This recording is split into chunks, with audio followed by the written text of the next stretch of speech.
ഇവിടെ ജോലി ചെയ്യാനായിട്ടോ ബിസിനസ് ചെയ്യാനായിട്ടോ വന്നു നിൽക്കുന്ന ആരുടെയെങ്കിലും വാപ്പായോ ഉമ്മായോ ഭാര്യയോ മക്കളോ സുഹൃത്തുക്കളോ ബന്ധുക്കളോ ആരോ ആയിക്കോട്ടെ, നിങ്ങൾ അങ്ങനെ ആരാണ് നിങ്ങളെങ്കിലും ഈ വീഡിയോ കണ്ടതിന് ശേഷം നിങ്ങളെ കൊണ്ട് കിടന്ന് ഉറങ്ങാൻ പറ്റും എന്ന് എനിക്ക് തോന്നുന്നില്ല. എന്നാലും ഞാൻ പറയാം, കാര്യം നിങ്ങൾ ഇത്തരത്തിലുള്ള കാര്യങ്ങൾ അറിഞ്ഞിരിക്കണം.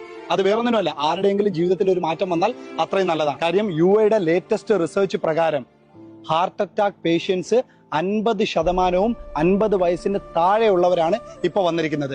എന്നാൽ അതിനകത്ത് റീസെന്റ് ആയിട്ട് 30 വയസ്സിന് താഴെ ഹാർട്ട് അറ്റാക്ക് വന്ന് മരണപ്പെടുന്ന ആൾക്കാരുടെ എണ്ണം വളരെയധികം കൂടിയിട്ടുണ്ട്. നിങ്ങൾക്ക് വേണമെങ്കിൽ അത് അവരുടെ ആഹാരം ശരിയല്ല, എക്സസൈസ് ഇല്ല, ഡയറ്റ് ശരിയല്ല എന്നൊക്കെ പറഞ്ഞ് തള്ളിക്കളയാം. അതൊന്നും ഞാൻ ഒഴിവാക്കുന്നില്ല. പക്ഷെ അതിനെല്ലാം അപ്പുറത്തായിട്ട് ഇതിനെല്ലാം കാരണമാവുന്നത് മാനസിക സംഘർഷമാണ്. ആ മാനസിക സംഘർഷം ഒരിക്കലും അവർക്ക് ഇവിടുത്തെ ജോബിന്റെ സ്ട്രെസ്സോ ഇവിടുത്തെ കഷ്ടപ്പാടോ ഒന്നുമല്ല, നിങ്ങൾ നാട്ടിൽ നിന്ന് കൊടുക്കുന്ന മാനസിക സംഘർഷമാണ്. നിങ്ങൾ തന്നെ ചിന്തിച്ചു നോക്കിയാൽ മതി. എയർപോർട്ടിൽ പോകാനായിട്ട് വീട്ടിൽ നിന്ന് ഇറങ്ങുന്ന സമയത്ത് ഭയങ്കര കരച്ചിലാണ്, കെട്ടിപ്പിടിക്കലാണ്, ബഹളമാണ്. പക്ഷേ വൺസ് ഇവിടെ വന്ന ഒരു 2 ദിവസം കഴിയുമ്പോൾ നിങ്ങൾ എങ്ങനെയാണ് അവരുടെ അടുത്ത് ഫോണിൽ വിളിച്ച് സംസാരിക്കുന്നതെന്ന് ജസ്റ്റ് നിങ്ങൾ തന്നെ നിങ്ങളുടെ മനസാക്ഷിയോടൊന്ന് ചോദിച്ചു നോക്കുക.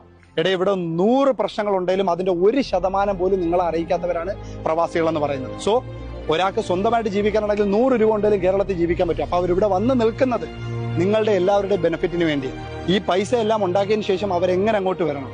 അവർ ഇതുപോലെ അങ്ങ് വന്നാൽ മതിയോ അതോ മയ്യത്തായിട്ട് വരണോ എന്നുള്ളത് നിങ്ങളുടെ കയ്യിലിരിക്കുകയാണ്.